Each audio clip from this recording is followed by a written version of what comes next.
Okay, so let's look at multi-topology routing. And let's just say that we have a situation where we have got different types of traffic on our network. We've got data, video, and voice. Now, in today's environment, that's not such an unusual situation. So let's just say that we wanted to route those different types of traffic differently, that we wanted to send video over some links, voice over others, data maybe over other links. Could we do that? Well, yes, we can. So it's really packets of different classes that are going to be routed independently. Now, in addition to this, of course, we can even go ahead and we can prioritize, and probably would prioritize, different classes of traffic as well. That is another lesson which we will get to. But for now, we're just interested in how we might route those different types of traffic differently. So let's take a look at how we could do that. Here we have, under our routing options, we're setting up a topology, or this under routing options, we're going to set up the my video topology here. It's under the family INET, under topology. So under routing options, topologies, family INET, and we've got a topology called my video topology. Then we're going to set up a firewall filter, and we're going to match this particular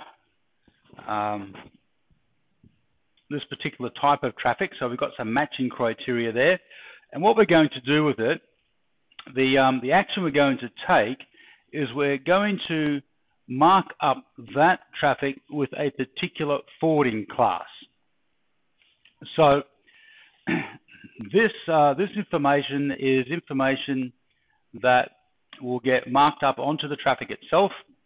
Then we're going to forward it into the my video topology topology, in actual fact. So here we have that filter being applied onto our ingress interface. Okay, so that's fairly simple, but so the end result of that is that the traffic is applied to a particular forwarding class and also applied to a particular topology, and we can then change the way that topology is forwarded by directing that traffic into different routing instances, so we can actually take that to the next step. Okay, so let's just take a look in summary. Looked at load balancing. We looked at layer 3 load balancing, and we actually implemented that. Looked at the benefits of that. Also looked at filter-based forwarding and configured and monitored that, and just looked at the concept really of multi-topology routing. Let's have some review questions. Describe the default load balancing behavior when equal cost paths for a destination exists. Okay, so the key here is the default behavior. So unless we tell the router to do something different, what is it going to do? Load balance or not load balance? Does it automatically load balance? No, it doesn't. Okay, so if we want it to load balance, we have to implement load balancing, and we do it via policy. So we implement a firewall filter. We're going to capture that. We're going to direct that into, as we did, we're going to direct that traffic into a specific routing instance, and that routing instance is then going to control how that traffic is routed.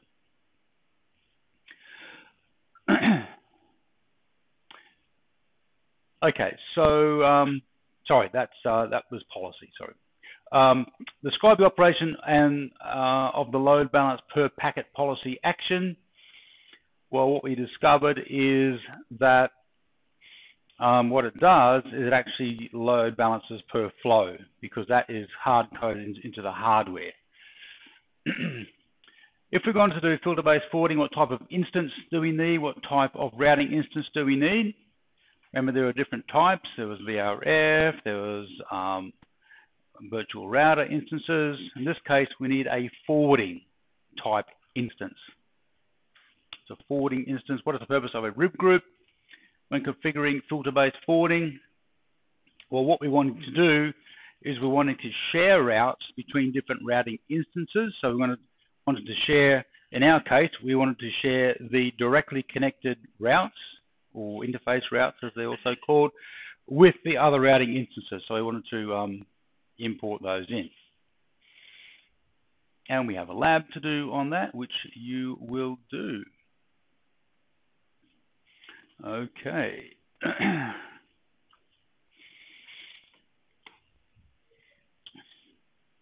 All right, so the next, our next lesson, we're going to get in and we're going to take a look at OSPF. So let's just get that set up here.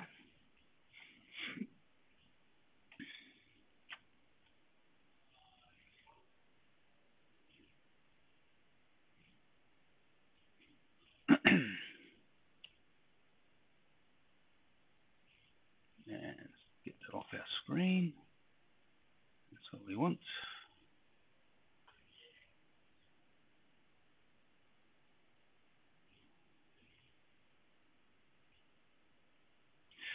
Okay, so let's take a look. We can look at OSPF. Now, we have looked at OSPF before. We actually covered it in a fair bit of detail in our Cisco course. We touched on it again a couple of weeks ago. And so let's get in and have another look at it. We want to get into a little bit more detail this time. We'll get into explaining the operations of OSPF. We'll describe the role of the designated router. We're going to look at different area types, and we're going to configure, monitor, and troubleshoot OSPF. So let's have an overview of OSPF. We're going to look at adjacency formation, scalability, configuring and monitoring, and basic troubleshooting. Now, the thing about OSPF is that this is probably the most commonly implemented routing protocol of all, OSPF. I mean, this is the one that you'll find probably in more places than anywhere else. So it's really good for us to get a really good understanding of it and how it works. So first of all, it is a link state IGP used within an AS. So let's just decipher those terms. What do we mean by IGP? Anybody? Internal Gateway Protocol. Exactly. And what is the thing about an internal gateway protocol that makes it different from an EGP, which is an external gateway protocol? What is the thing about an IGP? The answer is actually right there on the screen. An IGP is used for routing within an AS, which stands for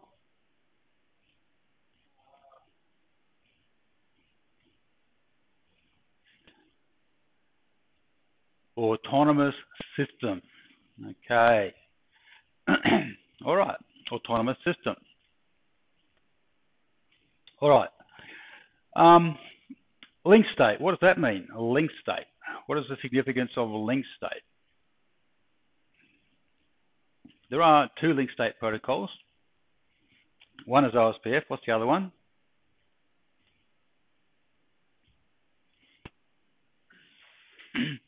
Huh? No, it's not RIP. No, RIP is actually a distance vector. There are two. It is ACIT. Yeah, that's the other one. So there's two link state protocols. And I'd say that within a internet service provider, within a carrier organization, the IGP that will be used will be either ISIS or OSPF. You will never find anything else as an IGP in that environment. Okay, so link state. How is link state different to a non-link state protocol? What is the key thing about link state that makes it a little different, or makes it different from other protocols? It is what they advertise out. They do, yes. Well, actually, they don't broadcast. They actually multicast, to be precise. So they multicast information out to other ISPF routers. And what do they send out? They send these things called link state advertisements. Okay. Now, how is that different from other protocols? Well, other protocols don't send link state advertisements. They advertise their routes. So RIP will say, hey, I've got all these routes in my routing table. Let me tell you about them. And it just sends it out to all the other RIP routers on the network. EIGRP does a similar thing. BGP also advertises its routes, advertises the routes out to other BGP routers. Okay, link state protocols do not, by default, advertise routes. Now we can make them, as we saw earlier on. We can use routing policy to make it advertise static routes, but even then, they're advertised as a type of LSA. Okay, they're actually still an LSA type when they are advertised. Okay, so what we have discovered is that link state protocols advertise the state of their links, or we could say the state of their interfaces. So they would say, well, I've got these interfaces, the state is up, and this is the network. These are the networks that they are connected to.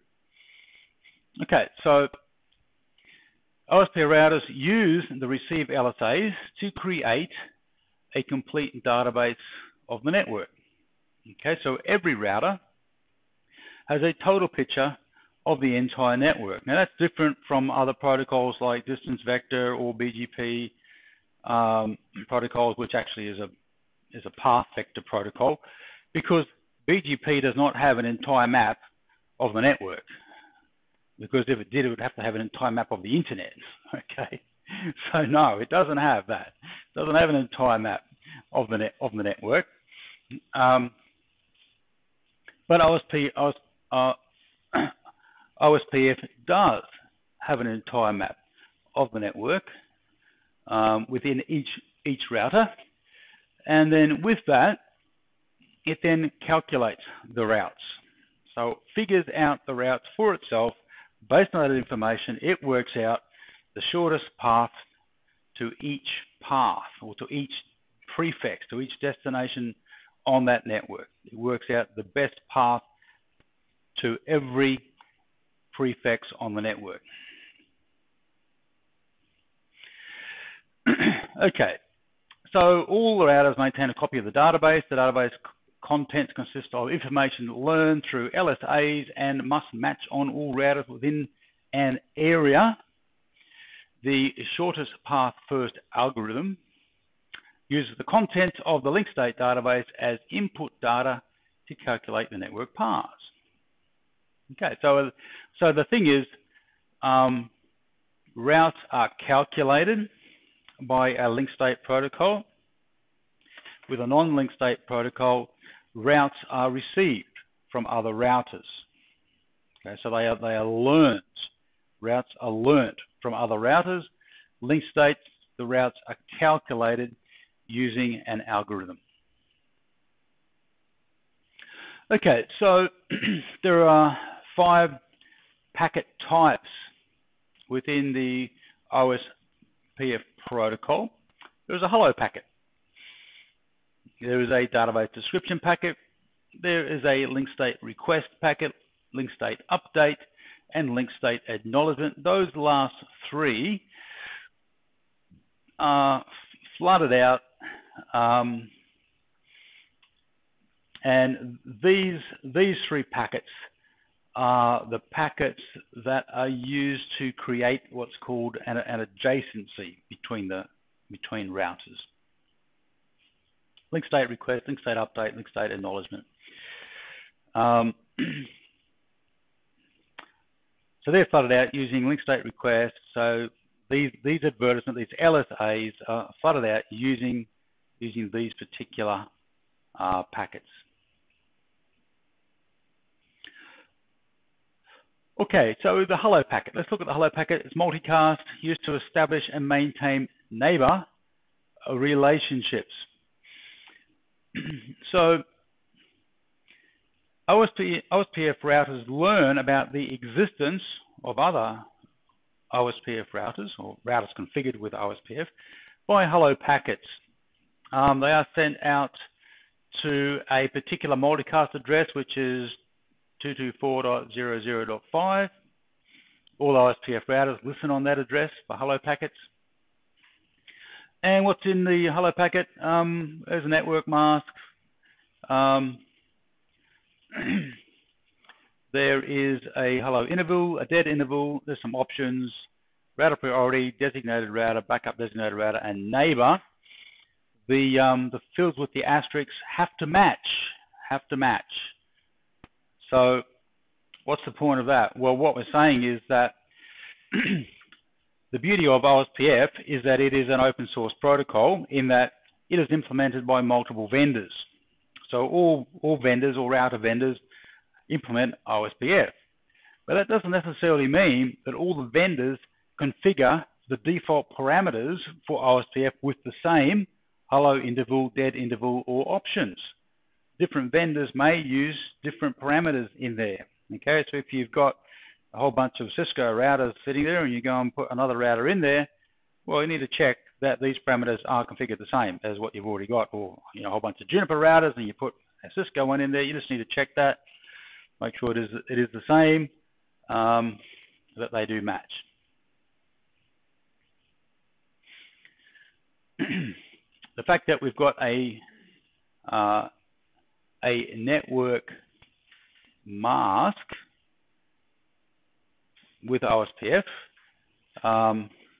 means that basically it is a class-less protocol, because we can decide we're actually advertising the network mask. So which means we can use classless inter-domain routing with the protocol.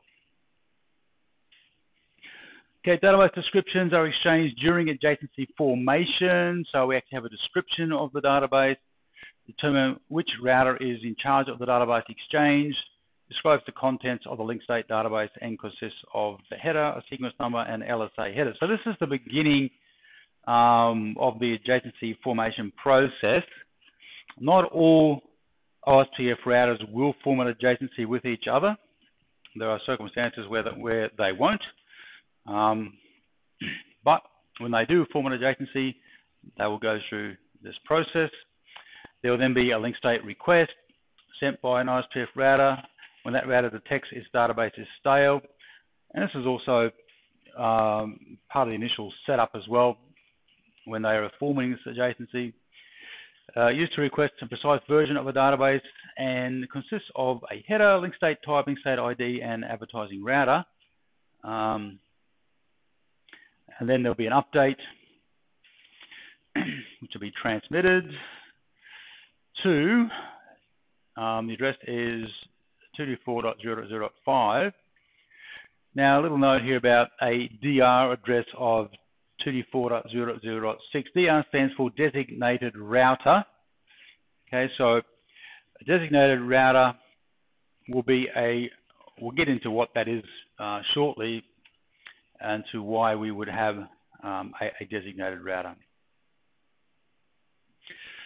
Okay, link state acknowledgement packets are received in response to a link state update. So a single acknowledgement packet can include responses to multiple update packets and consist of the OSP header and the LSA header. So that's why it's called a flooded, when we said it was flooded reliably, the fact that what makes it reliable is that the updates are requested, sent, then acknowledged. So the acknowledgement part of it is the reliability part. But let's talk about this concept of adjacency formation and de-election. So the process is we start off with no adjacency at all, not even a neighbor at all. So we start off with down. Then it goes through an initialization process, and each of the routers goes into the two-way process. So when they're in two-way process, what that tells us is that the other router has received a hello packet, and the essential parameters of that hello packet match its own hello packet parameters. So it is able to then say, okay, we're going to form a neighbor relationship. So the two-way thing is there is a neighbor, well, they have identified each other as neighbors. They haven't necessarily formed an adjacency at this point. That is the next step. It goes into the X-start process, where they decide who's going to be the master in this process. It's just an arbitrary kind of election thing. Okay, you're the master. And then they'll do an exchange of their databases, and they will then exchange databases. The master goes first and slave. They exchange databases until their databases are in sync. They load the databases, then they go into the full state. So when you see the state as full, that's when an adjacency has formed. That means these two routers are in sync with each other. They are exchanging link state advertisements for the purpose of keeping their databases in sync with each other. Okay, that's what they're doing. Okay, now let's talk about optimizing that process. So by default, OSPF will attempt to form adjacencies with all the neighbors discovered on all its interfaces. So on a broadcast media like Ethernet, this approach is not the best idea. It's suboptimal because it will require a full mesh of adjacencies. So what's wrong with that? What's wrong with a full mesh of adjacencies? Well, the problem is the amount of traffic that it generates on the network, because every router will then sync its database with every other router that it is directly connected to. So essentially, there will be a full syncing and a full distribution of all of the entire database of each router with each other. So they'll all be really sending each other redundant information, if you like, across that mesh, unnecessary redundant information. And one of the things we're always concerned about is the efficiency of a routing protocol. So you remember that the network exists to pass traffic. Okay, it's not there to service the needs of a routing protocol. Okay, the routing protocol is there to make sure that traffic flows efficiently. So we don't want to consume the available bandwidth on a network just with making the routing protocol do its job. We want to make it do its job as efficiently as possible. So to overcome that problem, on a full mesh network, OSPF will go through a process of electing a designated router and a backup designated router. And the adjacencies will be formed with those routers. Okay, so that's where the adjacencies are formed. The beauty of that is that the designated router will acquire will acquire link state advertisements from each and every router on the network, and will consequently build a full database, a full topology of that network database, which it will then flood out through LSAs to all the other routers. Okay, so subsequently, all the other routers will also have a complete topology of the entire network. So the point there is it's not necessary for each router to form an adjacency with every other router in order for them to have a complete topology of the network within each router. So you really only need to do it with, they really only need to form a full adjacency with one particular router, and that's the designated router. There's a backup designated router that is there to take over in the event that the designated router becomes unreachable or some way fails. Okay, so when we have a point-to-point link, then this mesh situation, so we have a point-to-point link between two ISP routers, then this mesh situation doesn't exist. So there is no need to worry about setting up or electing a backup router.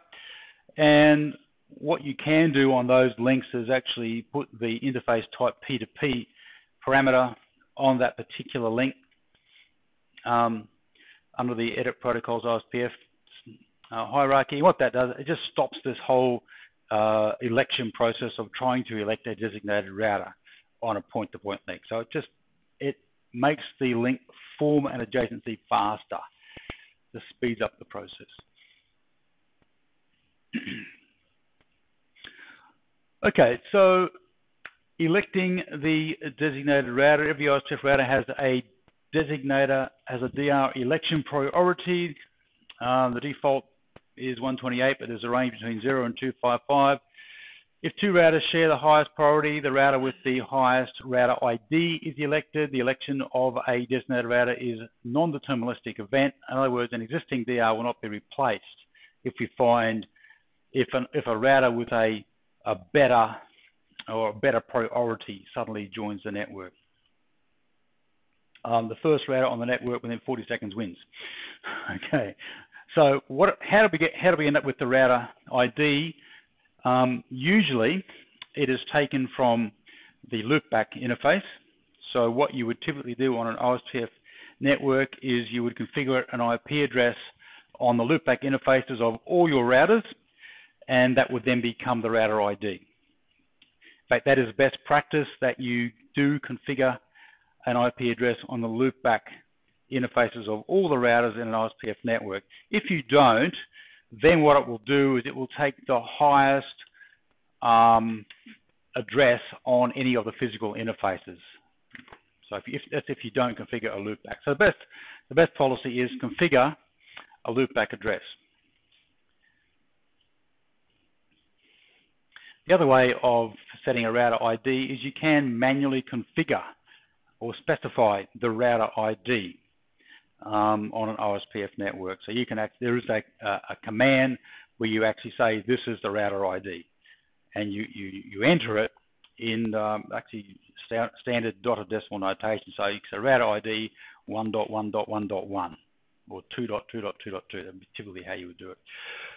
Now, in the event that you are implementing IPv6 in your OSPF network, pardon me, you're going to have to manually configure the router ID, because if you go and put an IPv6 address on your loopback interface, the router ID cannot be a hexadecimal number.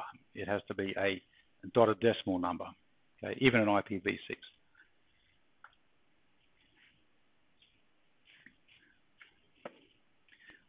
All right, so best practice is you go and configure up an IP address on your loopback interfaces. Okay, let's take a look at neighbors versus adjacencies. So let's take a look at the output here. So show OSPF neighbor, where we've got the state of full. What does that tell us? That tells us we have an adjacency. So R1 has formed an adjacency with these other routers. Router ID 1114, 1113, 1112. Okay, so that's, of course, R4, R3, and R2. If, however, we've got an output like we're seeing on R4, where we have a two-way state, that means they are now a neighbor, but they have not formed an adjacency. So let me ask you, why have they not formed an adjacency? What would stop them from forming an adjacency?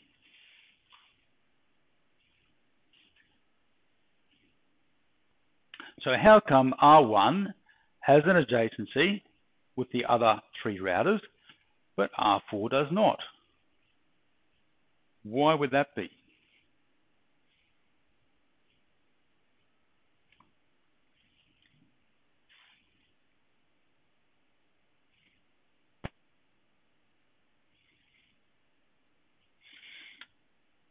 Why would that be? So the clue here is in this DR other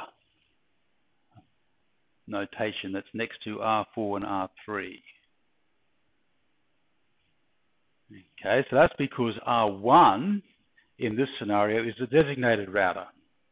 And the designated router forms an adjacency with all the other routers in the network because it is going to do a database exchange with all the other routers on the network. However, R3 and R4, they don't need to exchange a database with each other for them to have a complete picture of the topology. Why not? Because R1 has a complete picture of the topology, and they have a full adjacency with R1, and therefore they receive that information from R1. So there is no need for R3 and R4 to form an adjacency in order to achieve the goal of having a complete picture of the entire network. Therefore, they don't. And what does that achieve? It saves traffic going across the links between R3 and R4. It just saves all that OSPF traffic. Okay, so it makes the network more efficient.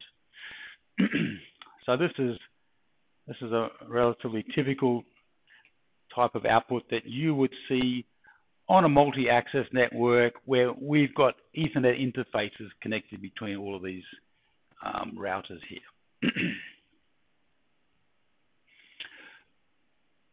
Okay, let's take a look at OSPF scalability. What do we mean by scalability, by the way? What does that even mean? It means we can grow it, okay? So we can have a small OSPF network. We're all happy, we're working nicely, but it can get bigger and bigger and bigger and bigger and still work nicely. Okay, that's scalability. So a problem as OSPF networks grow is so does the size of the link state database, which can overload resources. What resources can it overload? Well, it takes CPU power to maintain the database, okay, to actually create that topology and then go and calculate the routes between all of the networks in that topology. That takes CPU power. So that's certainly a resource. The other resource is the fact that we now have to share that big database between the other routers. So there are a bunch of rather large link state advertisements going around our network, which then consumes bandwidth. So both of those things can become problematic over time. So the solution to that is let's shrink the size of the database by breaking it up into multiple smaller databases, and then the routers then have to only keep the database that relates to their little bit of the network. We do that using areas, OSPF areas. So each area has its own database, and the routers in that area only have to keep that part of the network, or the database that relates to their area. And that means that we now have a smaller database, we can calculate the routes faster, and we don't have to send these huge databases all over the rest of the network. So it's really important to understand the purpose of things in networking. I was talking to a company one time, actually last year, and I said, we had a network administrator come in, and when he configured up our OSPF network, he put each and every router into a different area. And the question was to me, what do you think about that? What do you think about that? I thought, that's mad. Why would you do that? The purpose of an area is to achieve efficiencies. You actually decide when do you decide, okay, I need to break this up into more areas? Well, when you start to see a performance hit on the operation of the protocol. So when the protocol starts to consume more router resources than it should, okay, that's when you need to think, okay, we need to break this into some extra areas here to reduce the resource hit on the router and on the bandwidth of the network. And that's going to depend on a number of things. It really depends on the capacity of your routers, how powerful are they, what is the size of the CPU, how much bandwidth is being soaked up, with these LSAs. You can test that. All this stuff is measurable. You can monitor all of this through your network monitoring activities. Okay, so area 000, or just area 0 as it's usually called, serves as a backbone area and distributes routing information between attached areas. So main point, area 0 is the backbone. All other areas connect to area 0. So an AS, which stands for what? AS. What does AS stand for? Autonomous system, yep. Can be divided into smaller groups called areas. LSA flooding can be constrained to an area, which effectively reduces the size of the link state database. And all routers maintain an identical copy of the link state database on a per area basis. So you only need to keep the database for your area. Okay, now we've got these routers that connect areas together. They're called area border routers. So here's an example here. We've got an area border router. It's attached to area 000 and another area there, which is 001, and we've got another one between 000 and 002. So they're area border routers. We've got backbone routers, which are the routers in area 0, what are known as backbone routers. Then we just got our regular routers sitting inside of our area, just doing their regular thing. We also have routers that are outside of our autonomous system. Yep, cheers. That can actually inject routing information from outside of this particular OSPF domain. So that's another type of router. So let's look at different types of routers, different functions of routers within the OSPF structure. Let's look at different areas. We have different types of areas. Again, why do we have different types of areas? Why can't we just have one type of area and be done with it? Why complicate things? Well, again, it comes back to efficiency. It comes back to limiting the information that we need to distribute to make our protocol work efficiently. So let's take a look at this totally stubby area here.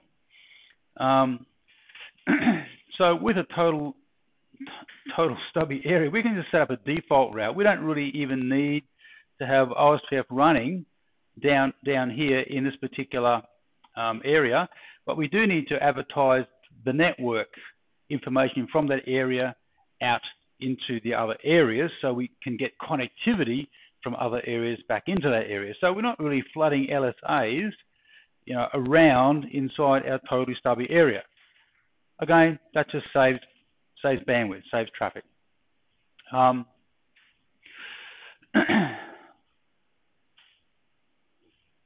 We've got, of course, we've got our backbone area there, area 0. We've got some other routers down here. We've got a BGP router and a RIP router, and they are external routes. So what we're doing here is we are exporting these routes out of our BGP and RIP routers,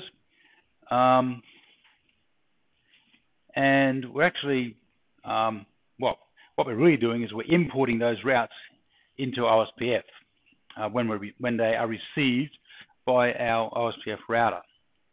So they're recognised by OSPF as non-OSPF routes. So in other words, they weren't originated by OSPF. They weren't calculated using the shortest path first algorithm. They were received from other routers, and they were taken in, and then they were imported or basically distributed by the OSPF protocol. Okay, so we basically, so what we would do is we would receive those routes into our routing table, and then we would export them into OSPF using an export policy if you get them into OSPF.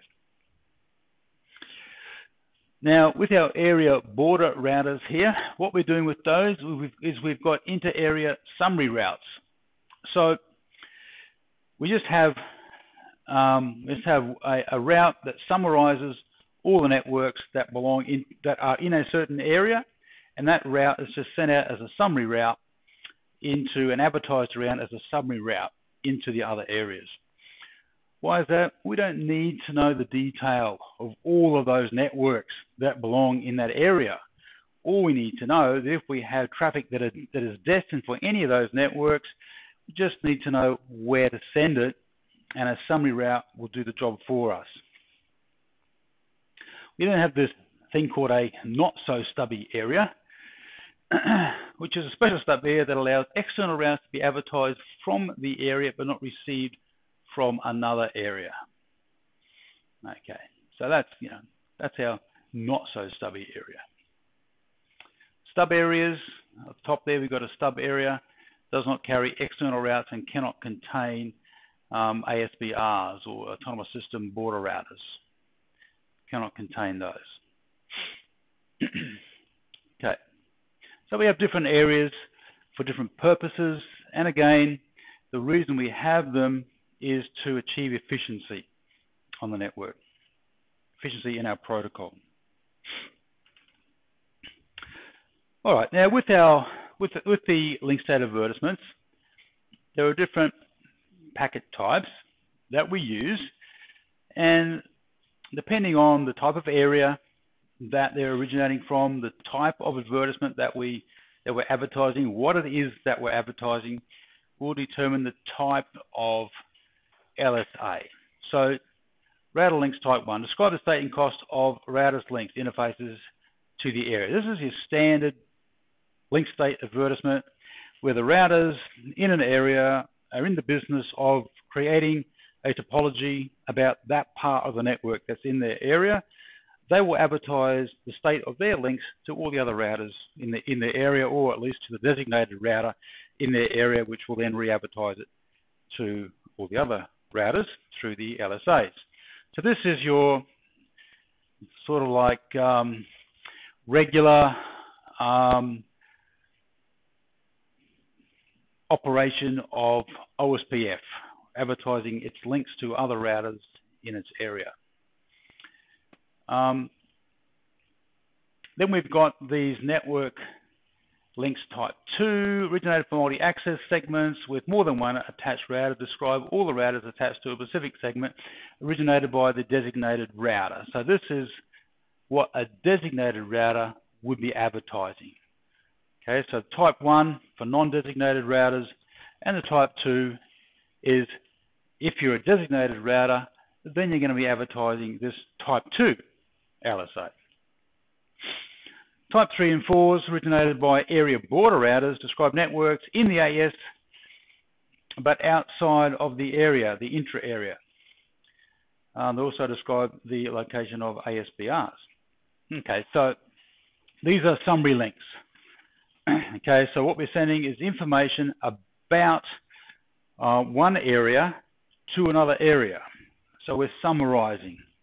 It's a summary of those links.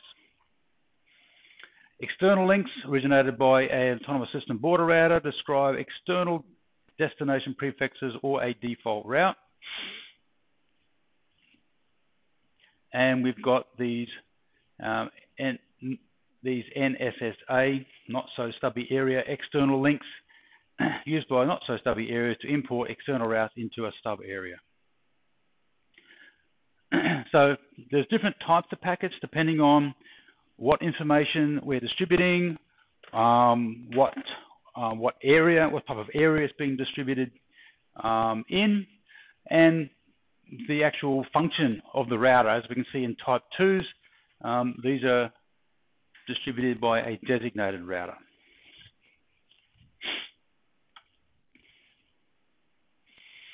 Okay, so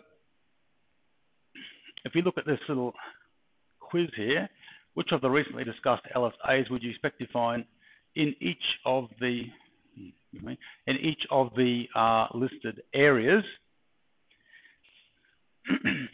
Okay, so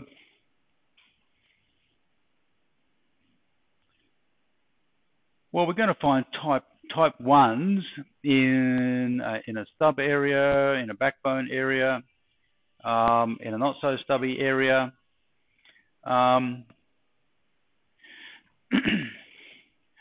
We could find them in a totally stubby area because we've got a number of routers in there. Where we've got these external routes coming in from outside, like we've got BGP routes coming in there, we're going to have, let's go back and look at that slide there. We're going to have these external type 5s. Where we've got area border routers, we're going to have these type 3 and 4 type routes.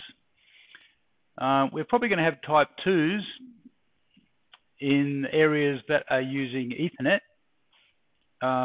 Ethernet links between the routers. So we'll have a designated router in those particular networks. So we have type 2s in there. Okay, so let's look at how do we configure OSPF on a Juniper device. So Juniper supports OES version 2 and 3. As you would be aware, version 3 supports IPv6, as well as a number of supporting features such as stub, not so stubby, totally stubby areas, authentication, summarization, external prefix limits, graceful restart, and bidirectional forwarding detection. We're going to take a look at all of those things and get a bit of an understanding of what they all are.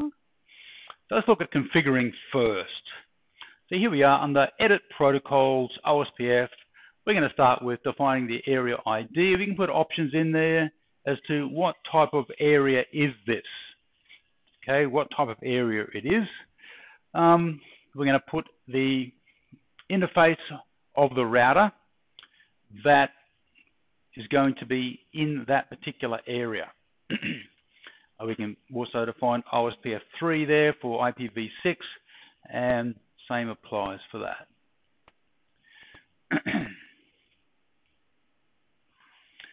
Router ID, OSPF uses a router ID to identify the router from which a packet originated. So every router that is configured with OSPF must have a router ID. That's an absolute must-have. How does it get it? Well, as I said earlier, it typically gets it from the loopback interface, but you can define it manually as well, and you will need to define it manually if you're just running IPv6. So it's a 32-bit number in dotted quad notation, or we commonly call it dotted decimal notation. If you do not configure a router ID, a non-127/8 IP address of the first interface to come online is used, typically LO0. If LO0 does not have a suitable address, the IP address associated with the first hardware interface is used. So what we're saying there, if you don't set up a loopback interface with an address, well, it'll just pick one of your physical interfaces. Best practice is set up a loopback interface and give it an IP address. Okay, so let's look at this little scenario here. We want to use the following topology as a guide to implement OSPF on R1. We want to redistribute the 172.18.1.0 network, and we want to ensure that it is installed as an external OSPF route. We're going to use metrics to ensure that the path using the GE001 interfaces within the backbone area is preferred. So we're looking at R1.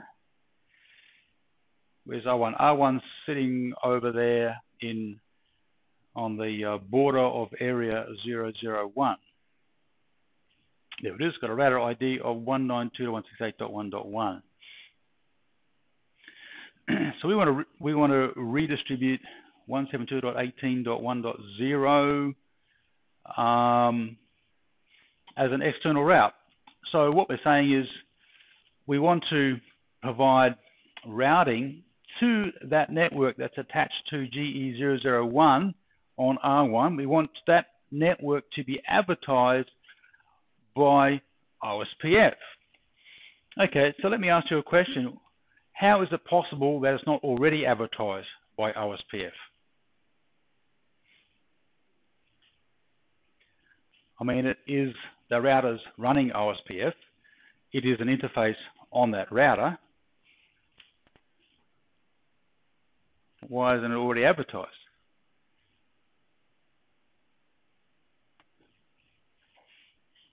Well, the only reason it wouldn't be advertised is because we have not included that interface in the protocol. So we just haven't configured it to advertise that particular interface. Okay, so here we have our edit protocols, OSPF, area 001, interface GE000, and interface LO0. I want you to notice that the loopback interface is included in the routing protocol. That is best practice. Why is that? Because you want to have connectivity to your loopback interfaces. All right? You want to be able to connect. You want to get to them. You want to be able to connect to those interfaces. I want you to notice that only physical interface that's included is GE1000. If we go back and look at our diagram, GE001 is not included in the protocol at all. So by default, we are not going to be advertising that network within OSPF. Okay, so, I mean, we could have included it, right? We could have included it. We could have included it as a passive interface, and then it would have been advertised. Could have done that, but we didn't. So let's look at what happens next. So edit protocols on R2. What have we got there? We've got a couple of interfaces there. We have a metric of 100 on our second interface. Same goes for R3. We've done the same thing. Loopback interfaces included. So you notice how that when we're setting it up, we specify the area, then the interfaces that are in the area, and we've got another area with the interfaces that are in that area. Just the fact that we've got two different areas configured under the protocol with different interfaces in each area automatically tells us that this is an area border router. Okay, because it's got interfaces in one area, other interfaces in a different area. All right, so it's an area border router. Okay, so here's our policy options. Policy statement is to OSPF, and term we just call it match direct route. So from protocol direct, what does that mean? Protocol direct. What's protocol direct? It's a routing protocol. It's a little bit kind of odd because you usually wouldn't think of this as being a protocol. All it's saying is that what we're looking for here is a directly connected interfaces. Okay, so the networks that are on directly connected, that is on a directly connected interface. That's what we're looking for. It's not a static route. It's not a BGP route or RIP route or any other kind of route. It's a route that we learnt because we have an interface connected directly to that network. And we're filtering on that particular network as 172.18.1.0/24 exact. So that's the exact network that we want to include in this policy. We're going to accept that, and we're going to put it as an export policy on our OSPF protocol under edit protocols. We're going to export to OSPF. We're exporting it. basically just add this one statement, export to OSPF. So what is the effect of that? The effect is we take that directly connected route. So in our routing table, we've got a route to that network. It is a directly connected route. We're going to take that route that's in our routing table, and we're going to export it into OSPF.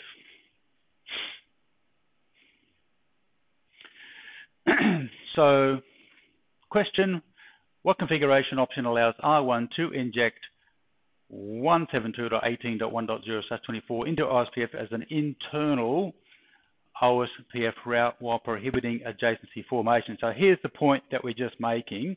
What we just did here,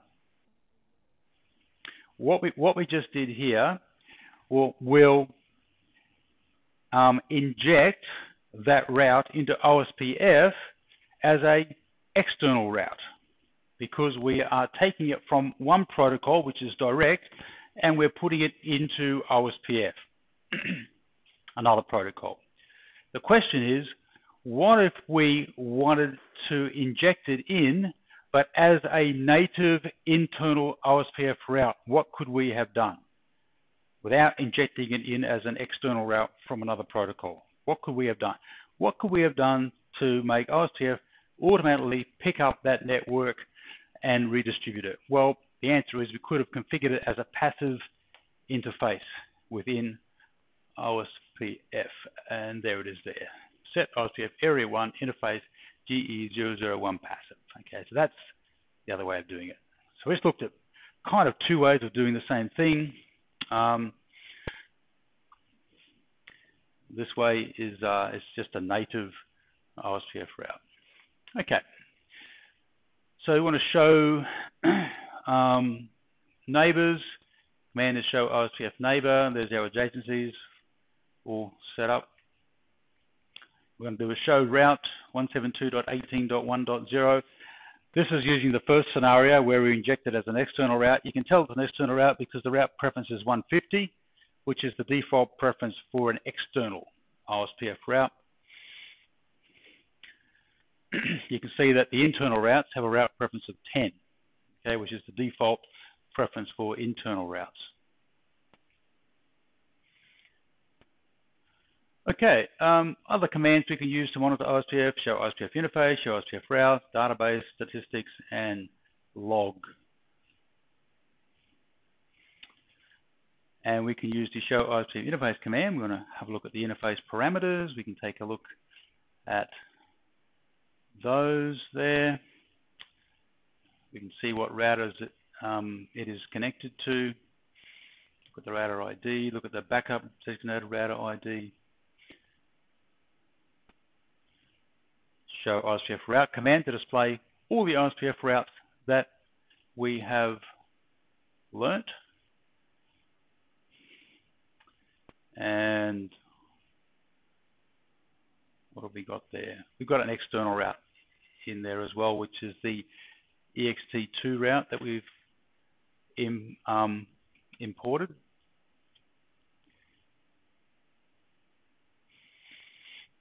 Show OSPF database. We can go take a look at the database for each and every area. In this case, we're running on R2, which is an area border router. So we're picking up two areas in that command. They maintain a separate database for each area. So you're seeing the database for each area being displayed separately. Show OSPF log. We can look at the shortest path first related information in that log, and we can look at stats as well. So what's been received, what's been sent, etc. Basic troubleshooting for OSPF is the show command. So trace options, CLI show commands. The show OSPF neighbors is a great command where we can go in and see where we're at with forming adjacencies. So if we don't have a neighbor connected, obviously there's the physical, there's the mismatch, IP subnet mask and area information that may be coming through our hello packets.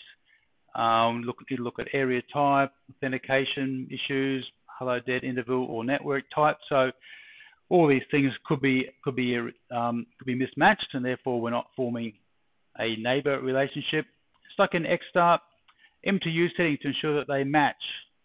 So maximum transmission unit settings have to match on the interfaces that are connecting to the other device. And stuck in two-way state, which is normal for the other neighbor. If you saw earlier where we had those two routers that were in two-way state, that is not a fault. They're supposed to be like that because they're on an Ethernet network and neither of them are a designated router. That was a perfectly normal situation. Trace options, great tool. So go under OSPF, we can set up trace options and we can trace, we set up a file which is trace OSPF, and we're going to flag errors and events, and we want to get the detail of those. And just as earlier on today, I showed you the results of setting up trace options on the PPPoE protocol. We can do the same thing on OSPF. Go in and take a look at what's happening with that protocol and detect any faults. If there are mismatches where things are not matching, where we're getting hello packets and they're not matching, they will show up under your trace options. They'll actually be in this file, trace OSPF. So you can go and take a look at it and you'll see all the issues will be there. Great tool, trace options. Something that you need to get used to using, okay? Because monitoring what's happening on a network is at least half your job, at least half your job. You need to know what's going on. Okay. Displaying the log file contents. So this is the show log file name, and in this case it was trace OSPF. So here's an example of that. Packet ignored, area mismatch. So basically we've got a different area coming in on a hello packet. So we're ignoring that packet. So note here, according to the log file, R2 is the wrong OSPF area configured on interface GE003. Okay, there's your problem.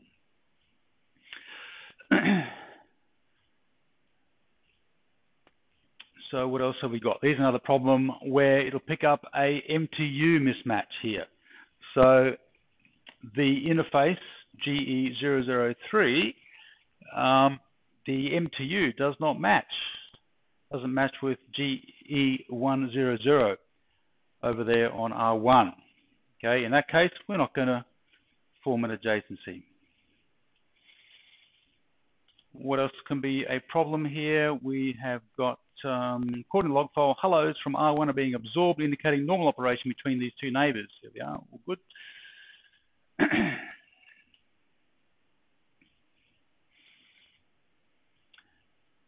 And we can use the show OSPF statistics command to view errors as well.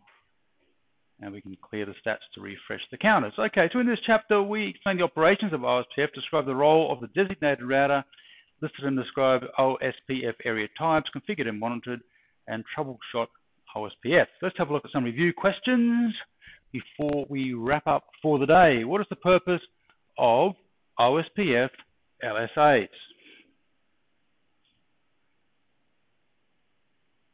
What does LSA stand for? Let's start there.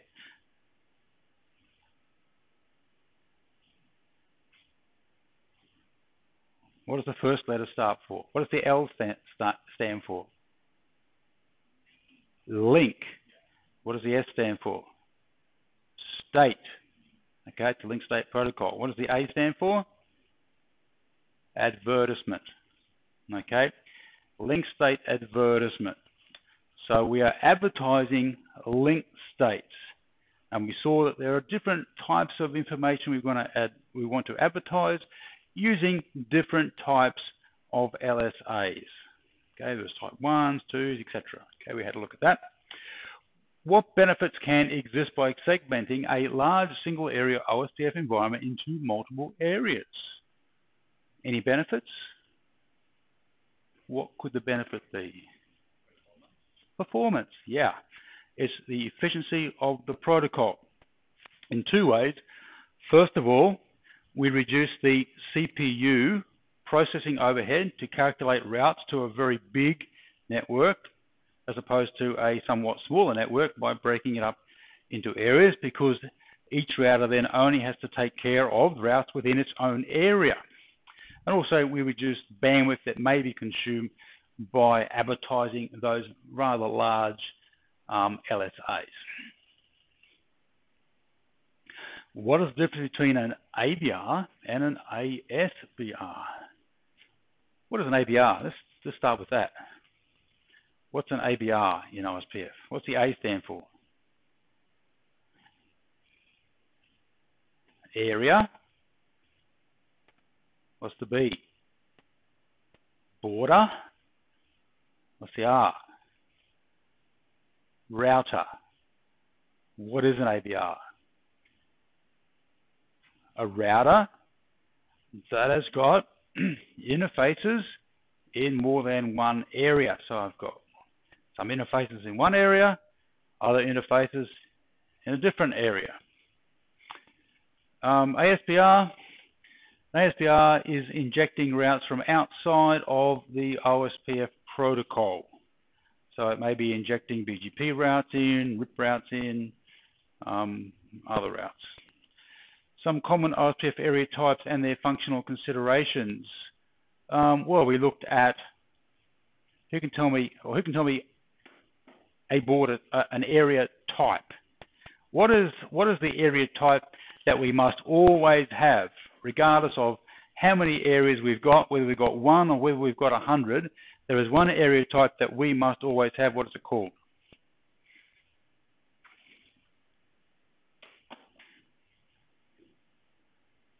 Anybody?